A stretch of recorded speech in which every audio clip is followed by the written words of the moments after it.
Help us keep the Product Porch lights on by giving at patreon.com/theproductporch. Please review the podcast on your favorite platform. Your reviews help new listeners discover us. Thanks. I said, Greg, are we going to deliver half a generator? What do you mean by Agile?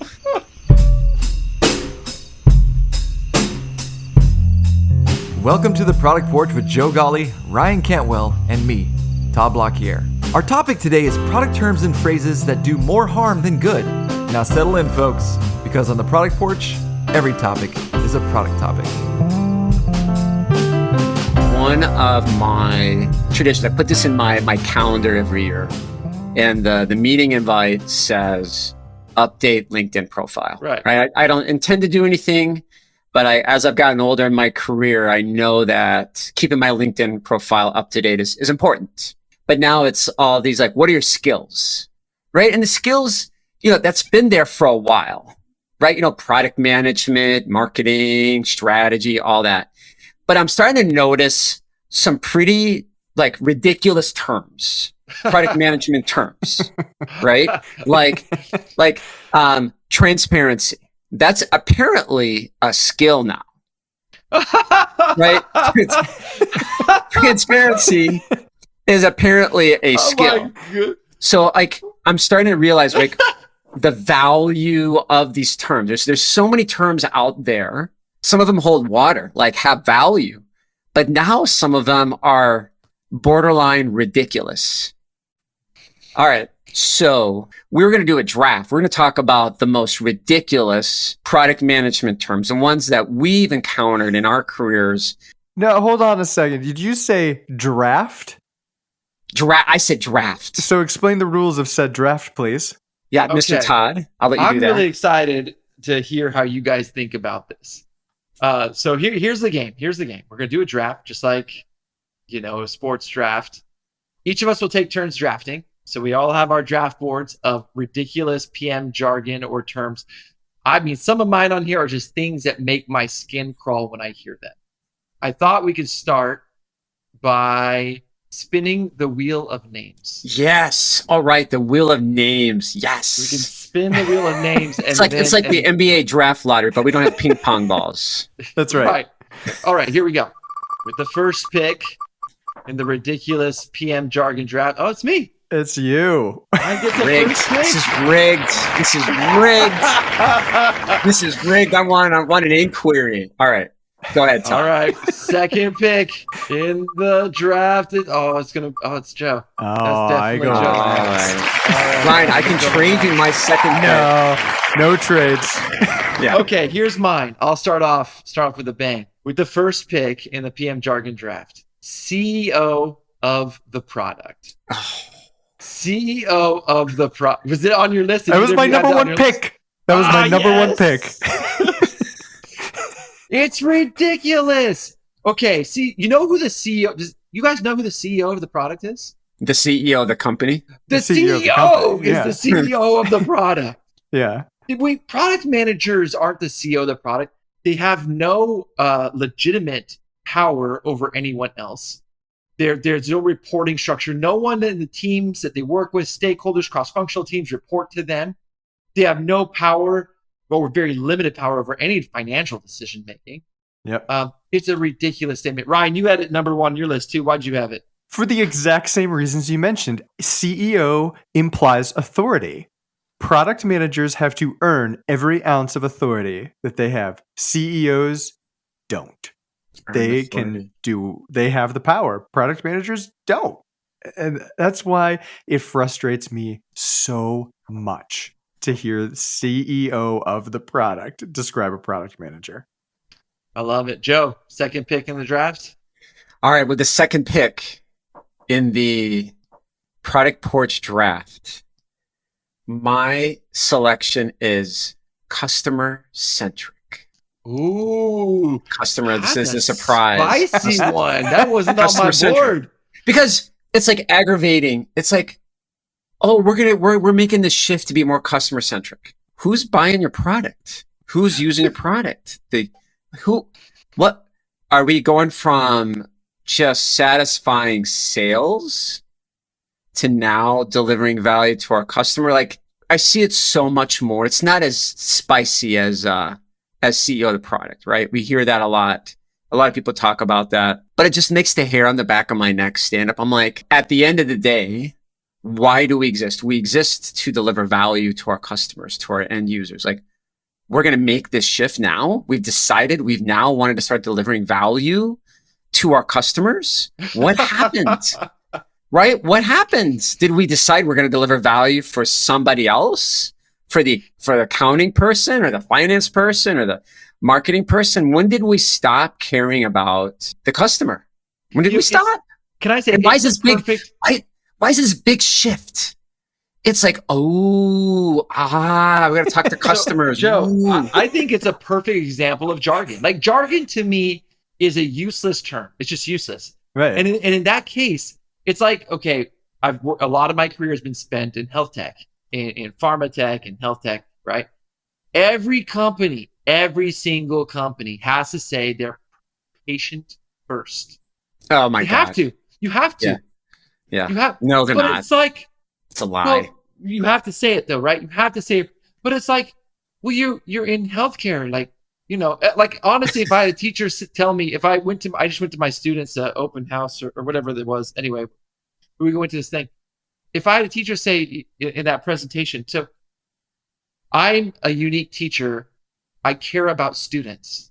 I'd be like, what? I don't. That's unique. What teachers? The rest of the teachers at this school don't care about students. Like maybe my kids shouldn't go to this school. You're the only one. So I see it that way. It's jargon. It's used. We all have to say we're customer centric, but I mean, shouldn't we all be?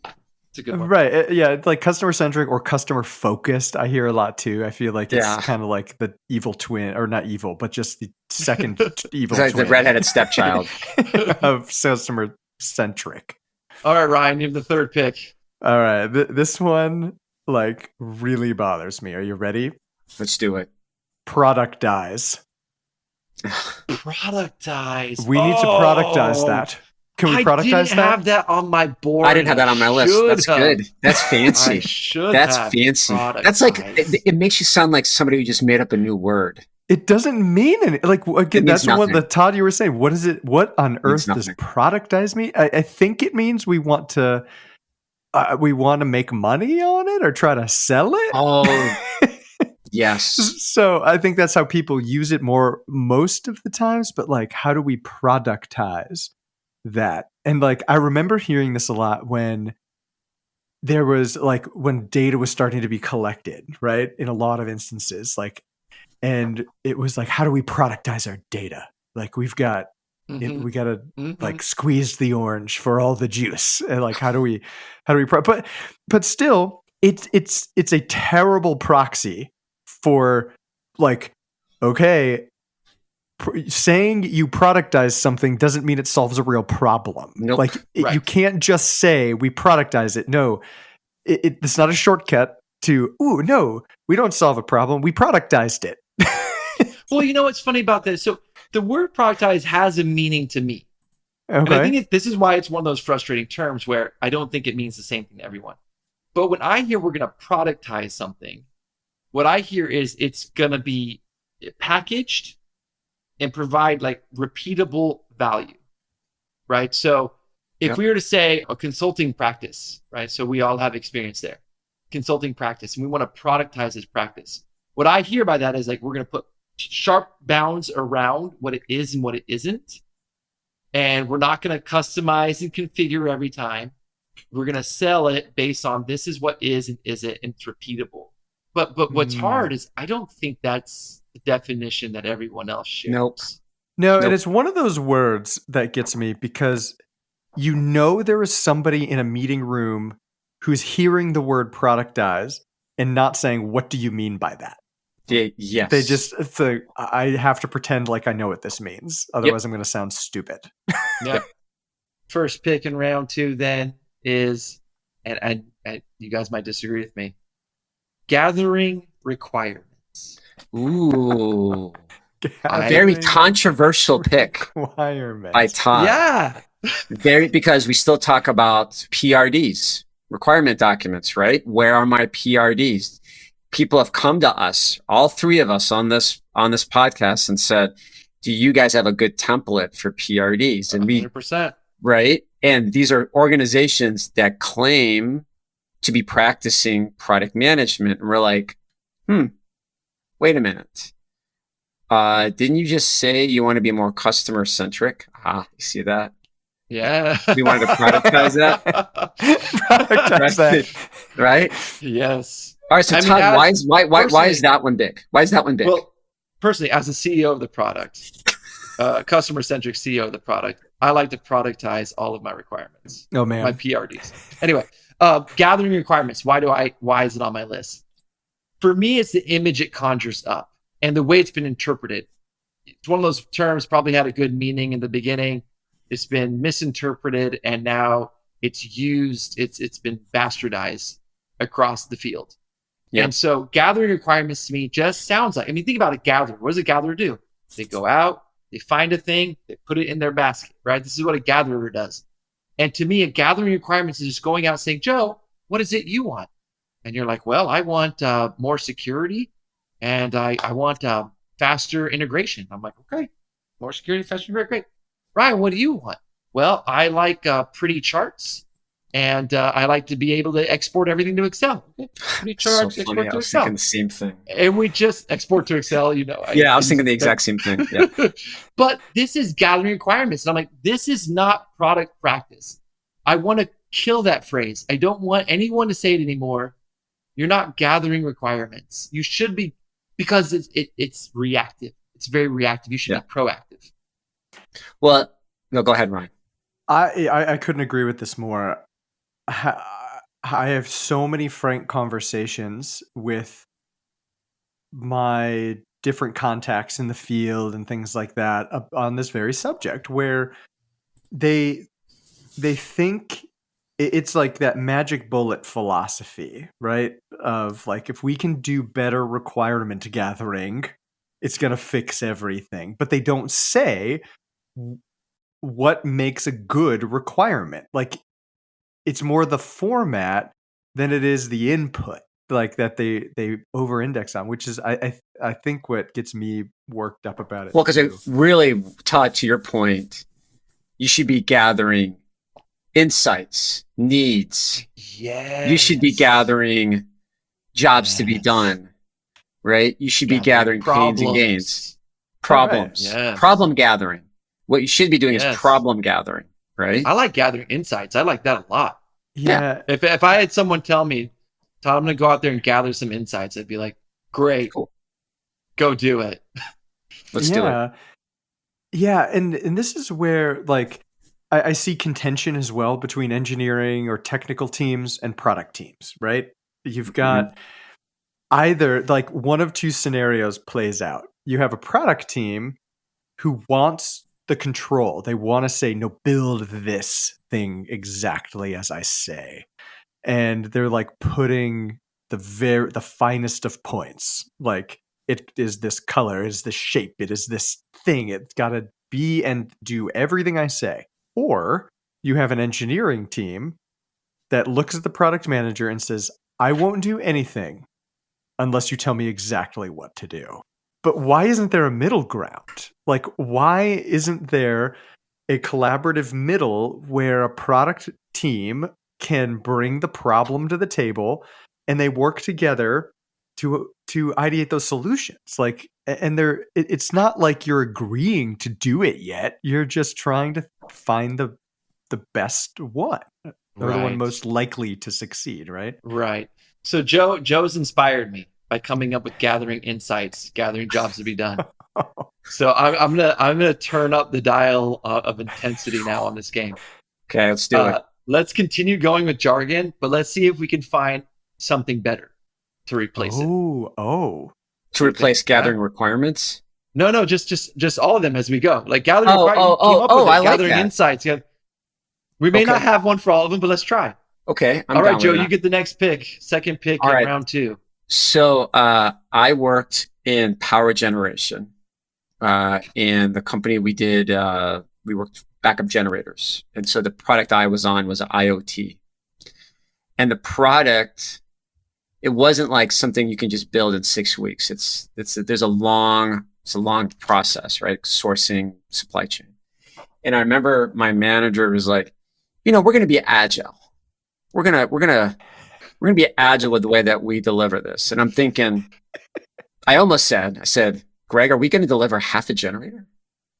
What do you mean by agile? I said, what do you mean by agile? And he goes, well, we're going to implement, we're going to be agile with the way that we build products here. And I'm like, the right word is probably iterative. I don't know how you're going to be iterative. Yeah. You can be iterative on the software. Yes. You can be iterative on the software because it was remote monitoring. You can be iterative on hardware as well. It's just the iteration cycles are much longer. Correct. Yeah, right. But it's still longer. But like what I realized, this was an older guard, right? These are traditional manufacturing, right? Very heavy in requirements gathering. They're like, well, we're going to become more agile. And I'm thinking, these guys don't know what agile means. So we're going to be agile is your phrase. You're right. Being iterative, I think, is repeating it. What I hear when someone says that, just like you said, when I hear, Todd, can we be more agile? How do we be more agile? It's often someone who's outside of the product field. Yeah. Like they're outside, they're like a senior manager, they come from finance or sales or something. And it's really the code there, the subtext there is, can we get it done faster? Yeah, that's really the subtext. With the same number of requirements. Yes. Right? We're going to gold plate the heck out of it. We're going to gold plate the heck out of it. Deliver the exact same thing, just faster because we're just going to deliver it faster. We're just going to deliver it. We're just going to turn the dial and it's going to go through the assembly line faster. We're going to sprinkle some dust on it but we're going to be agile because we're going to deliver it faster. It's so misguided. Like I've told so many people, agile is not a development process. It's not. It's a set of principles. Like values. It's really values. Right. and right? Yes. I think next time someone says that, you should have the Agile Manifesto ready. Right. And then just pull it out and say, okay, which of these principles which one do you want to do more of? Exactly. We're going to be agile. So, yeah. I'm going to call out my CEO here. If I had to replace that one, we're going to be agile. Knowing what they really want is they want it faster. My CEO we had a conversation today, did a great job where we were talking about a pilot or something. He said, Todd, my hope is that we could do this faster. Let me express why. Let me express why this is meaningful to our company. Let me express to me why. That I found was a very reasonable conversation to have. This is why I think delivering faster would be better. Is there a way we could do that? And I was able to look at it and say, okay, maybe we can here or there. This is, there's opportunity for us to cut. So instead of saying we're going to be agile, which is just ridiculous, just say the subtext, right? Just say the right. Could we do this faster? Could we deliver this faster? Fair question. Correct. All right, Ryan, you got the third. So this pick. one's along the lines of agile. It's kind of, I feel it's similar, and you'll see why when I say it. Are you ready? Be more innovative. So I have heard leaders say, we're going to be more innovative.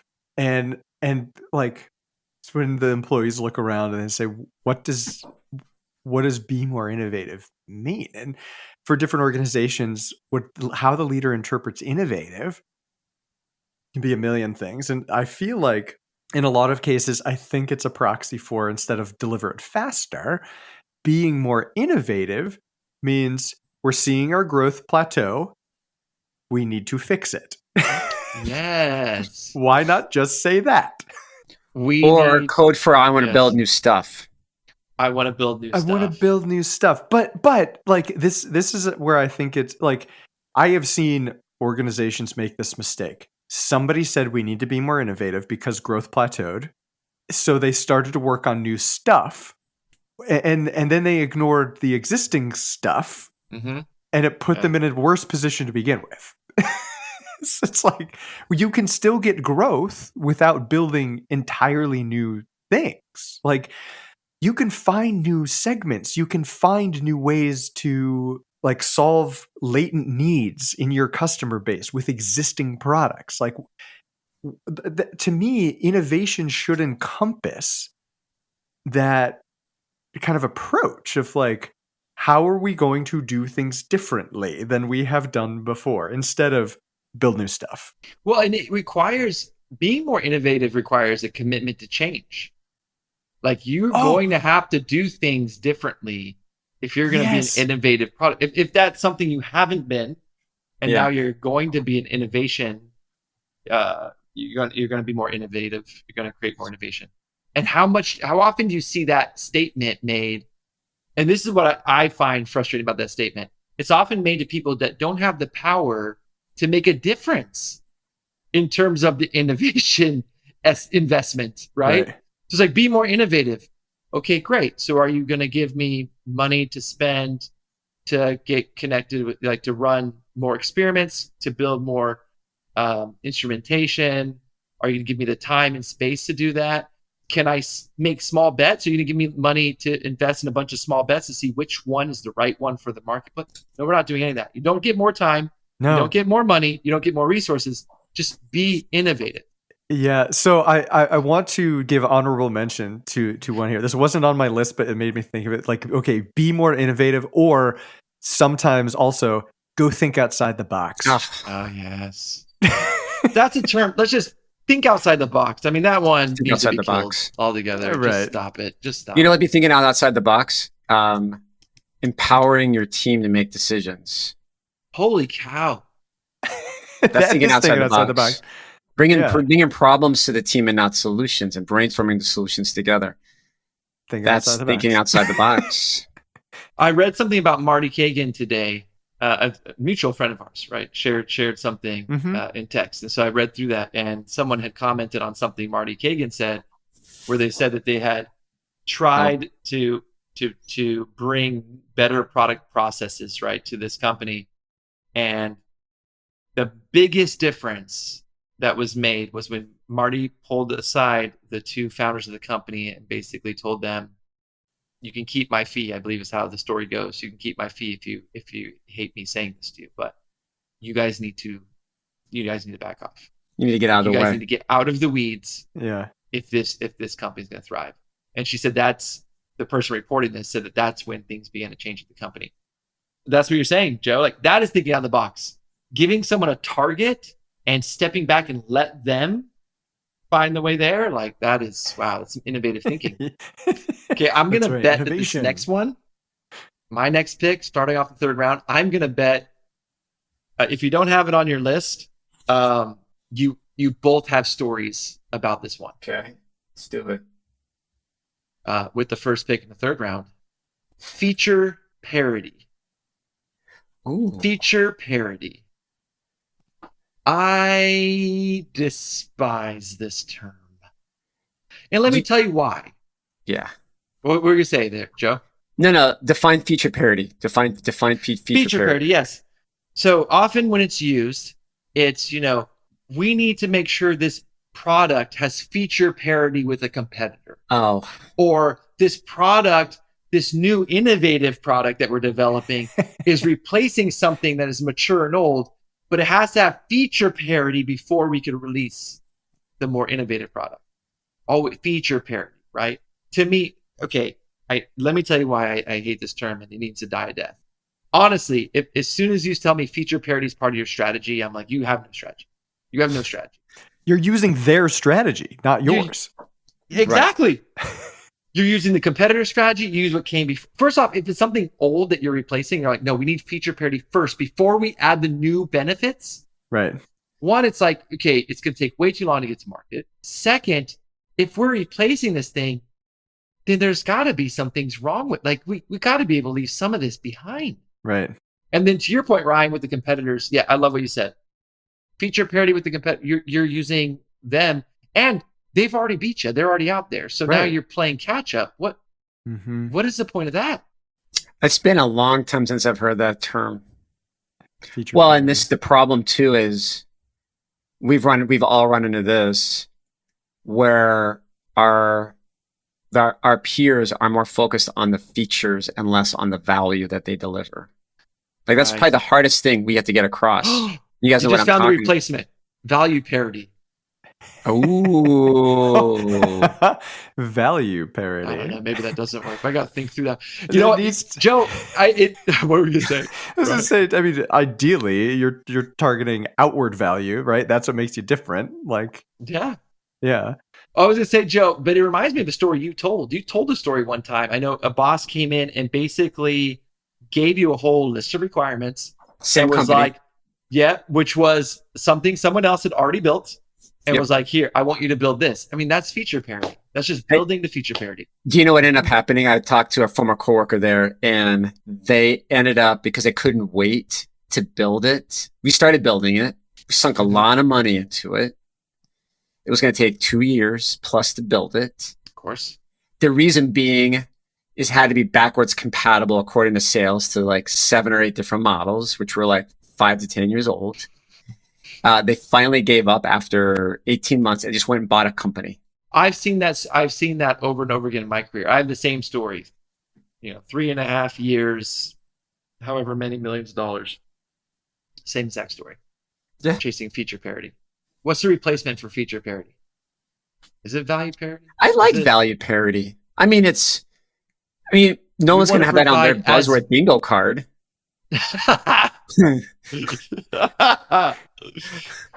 So, Joe, you're up.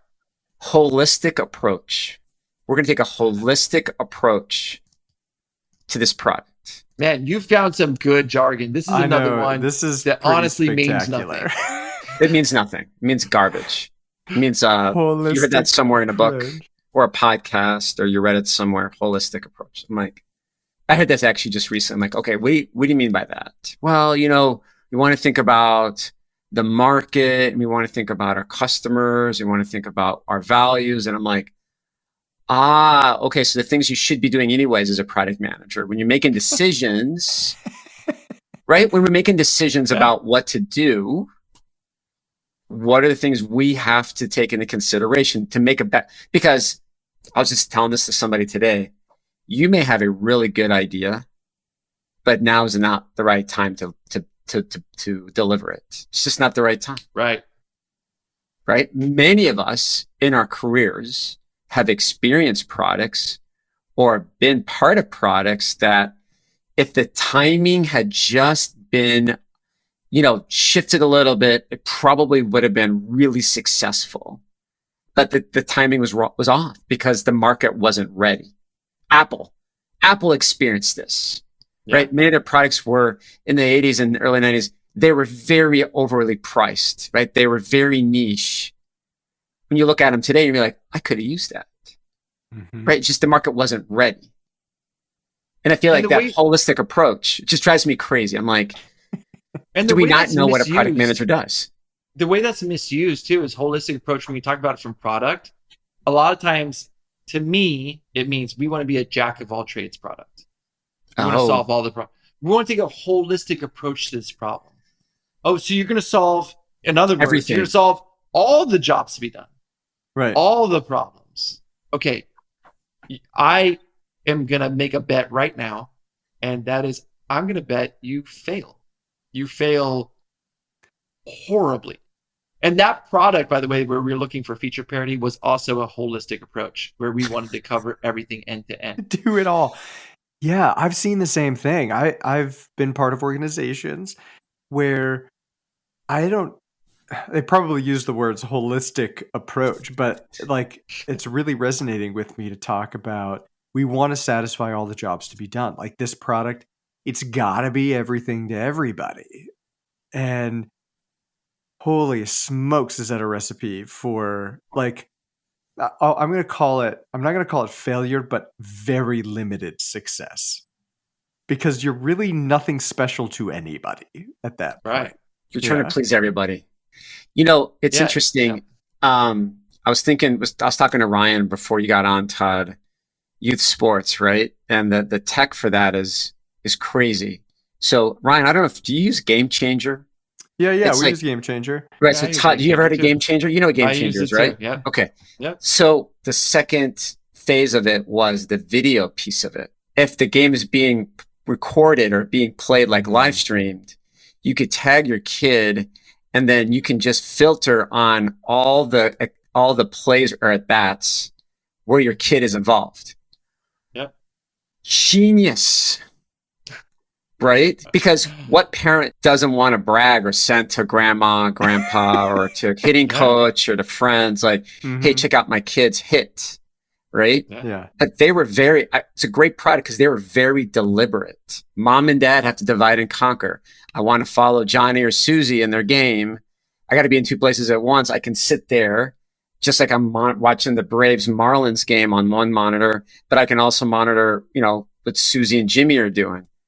Genius, right? They were very, very focused. And I just like, they got people in, and then they're like, phase 2 videos, boom, right? It's a crazy, awesome product. All right, Ryan, why don't you bring us to the end of round 3?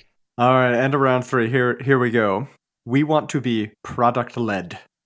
You're round of applause. Product led. That's a steal in the third round, right? That's first round value in the third round. That's first round value in the first round. Steal. High signing bonus for that one. High signing bonus. Over slot. As much as it is, it's one of those things where to scouts, yes, but to the audience, right? They're booing right now. The audience, I think, is booing because how could you ever have anything that doesn't have product led written on it? Product led. All right, Ryan, you got to tell us your thoughts. Yeah, what is product? First of all, what does product led mean? What's the correct definition of product led? Ooh. Yes, let's clarify it. Because I bet there's people on this podcast that would even be like, I don't know, product led. What is that? All right. What is product led mean?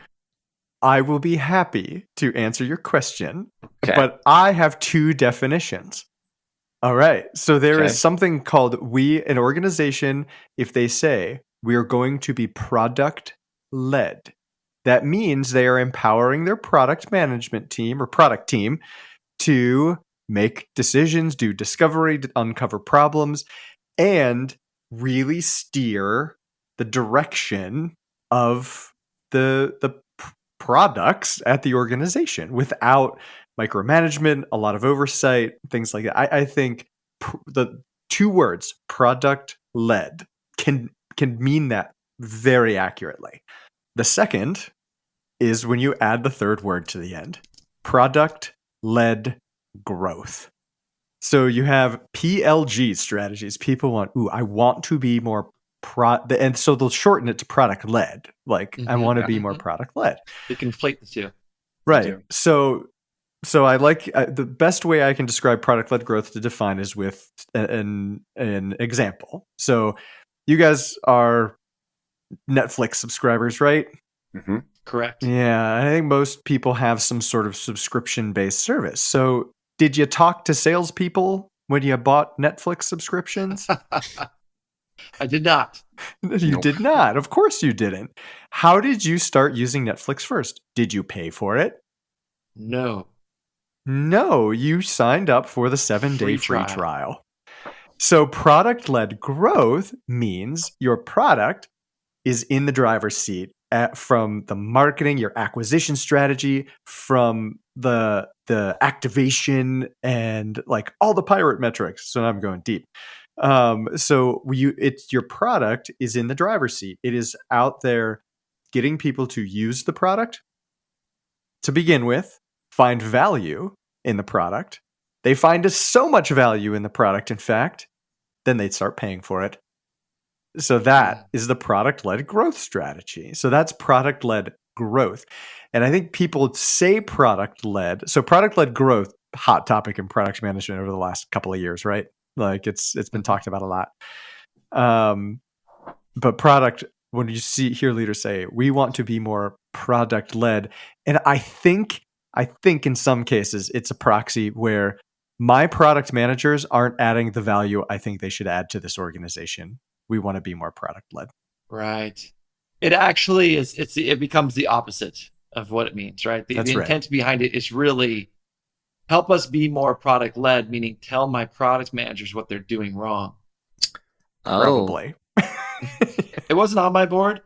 I don't think I'd put it on my board just yet. It's not jargon that I've come to hate or feel frustrated by. But I do see exactly what you're saying is the misuse of the terms, the conflation between product-led and product-led growth, not understanding. And where I find it damaging, where it can be damaging, is when leadership starts just using that term willy-nilly and saying, we want to be product-led, we're going to be product-led. And then you have these product teams who are like, we can't run any discovery, haven't spoken to a customer in 5 years. Right. And they're thinking, you actually begin to lose your product teams because you're losing their faith even more because you're talking about something, but you're not taking the actions to empower them. I think you're nailing it, Todd. It's that situation where you have leaders say the words, we want to be product led. Look, I'm investing in the product team. But at the same time, they're leaning on the commercial team to just be order takers. Like go get orders, tell product management what to do. Let's do that. It's like it's a very tense situation when those things occur, and it's frustrating for any product team that has to deal with it. So I have an idea as we're coming to the end here. Why don't we do a quick rapid fire of a couple of the favorite ones we had that didn't get drafted? We had 3 rounds this draft. So these are ones that are out there. These are undrafted. We could draft them in free agency, but we could pick them up in free agency. But they're undrafted players. I'll give you 4 of mine rapid fire. Here's 4 that I had. 1, Ryan, I'm surprised didn't say. That's not agile. I just mean the finger waving thing that product managers love to do to each other. That's not agile. That's not agile. Shut up. Stop. Let's stop doing that to each other. Just stop. Fail fast. Don't get Ryan upset. I got yelled at. I got accosted by Ryan in another podcast for that term. I saw scars from that. I like when you called the Learn Rapidly the Care Bear version of fail fast. That is my favorite. Learn Rapidly. That is a T-shirt. We got to make the Care Bear T-shirt with Learn Rapidly. Put it on the roadmap. I just mean first off, it's a misunderstanding of what a roadmap is. You don't put things on a roadmap. That doesn't even make sense. And it's just become this thing. It's on the roadmap. It's on the roadmap. Put it on which we all know when a product manager says it to anyone else, they're really just flipping them off. That's what they mean when they say it's on the roadmap is you're never getting this. Stop asking. Last one, cannibalization. Ooh. We're so worried that anything we do is going to cannibalize another product in our portfolio. I think we're overly sensitive. I'm tired of that word. Okay. Anyone else? Rapid fire. Who's here? I've got it. Are you ready? Yeah. Ideate. We are going to ideate. No, you're just going to brainstorm. Why does it have to be a fancy word? The next one. Low hanging fruit. Okay. Oh, low hanging fruit. We've got some low hanging fruit here. That's fair. That's good. Just get it done. Right. This is one. It's not really a product term, but every time I hear it, it bothers me. So I'm going to say it. We need to peel the onion on this. Peel the onion. Joe, you want to run? Do you have any rapid fire? Yeah. All right. Okay. Here's one. Actionable insights. Actionable. Oh. The word just actionable. Not just regular insights, but actionable insights. Man. Joe, you are killing it, buddy. This is crushing. I was inspired. This is why I wanted to do this. I'm like, come on. I worked hard on this. I think Joe drafted some all-stars. Joe. Oh, yeah. I have some good scouts. That's some good scouts. Okay. Value add. I had that one. Man. I took it off, but I had it and I took it off. Yeah. Great one. Anything done must be a value add. Otherwise, why are we even doing it? Right. And then last but not least, I had disruptive. Disruptive. Oh my gosh. Now, here's the thing, Joe. I didn't have it on my list. I would have 3 or 4 years ago. Yes. I hear it less and less than I used to. But you are right. That term disruptive. Shut up. So the reason why I brought it up is when I was at another company, they had every presentation we're talking about product transformation. They had a picture of a knockdown picture, an old sign of Blockbuster. And it's disruptive. It's dun, dun, dun, disruptive, dun, dun, dun. All right. So before we close, before we get to our actionable takeaways, I'm just going to start using actionable in front of everything now. Actionable. I put together an actionable agenda for this actionable meeting. We're going to have an actionable discussion. with actionable insights. We got that actionable insights. Yeah. How this? What? Can you think of any terms? Okay, I have one. I'll kick it off. But can you think of any terms in the future that might make this list that are on their way? Ooh, I'm going to give you one. And when I mention this, I think you guys might want to attack me. That's okay. Outcomes over outputs might make it to the list. Let me tell you why. It's the first one that hit my mind too, Todd. Let me tell you why. I believe in outcomes over outputs. I use it frequently. We all do. Most meetings I have, I'm saying outcomes, right? Yeah. But here's what I think will happen. It can happen. Possibility. There's a possibility for this. With so many other great product terms that have come before, is they'll be taken and manipulated and turned sour. What we'll start doing is we'll have outcome charts, and everyone will have outcome charts. And those outcomes will actually be outputs, not actually outputs. They'll be called outcomes, and we'll have some outcome metrics and outcome things. And because of that, it will lose all meaning because everyone will say, "Yes, we're outcomes over outputs." See, as they point us to all their tasks they're going to do. Yeah. Yeah. So I've got one. What's that? Product market fit. I know some people who hate it already. I know. Yes, exactly. So it feels like it's on its way. And for very similar reasons to outcomes over outputs, where product market fit, a very fundamental and essential concept for any product manager to pursue. But if people stop understanding we need input and validation for product market fit and just using it more loosely, we can achieve product market fit by X, Y, and Z, instead of, no, we have product market fit because of X, Y, and Z. It's going to just be you can't just say, yeah. There's got to be something behind it, which is why it's so important. Yeah, and I was going to add to that. I'm trying to find the name. I can't find the name of the person who said this, but it was there's someone famous in the growth marketing space who was saying that product market fit is I don't believe you fit a product to a market. Products create markets. You don't go out and find a market and fit a product inside the market. It has to create its own space within the market, right? All right. Go to market enablement, right? Because go to market just means some people are oh, what's my marketing strategy? I'm no. What is your plan? People are missing the boat with go to market. I feel like it's getting overused more and more. It's a replacement for what's my marketing plan. I think that go to market sounds glitzier, sounds more modern.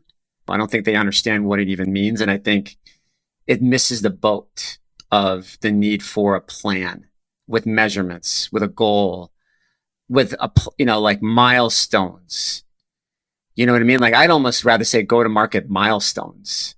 I think that's got more meaning, to be completely honest with you, than go to market enablement or something to that effect. I just think we just miss that. It's just a task. It's a task. It's just a task.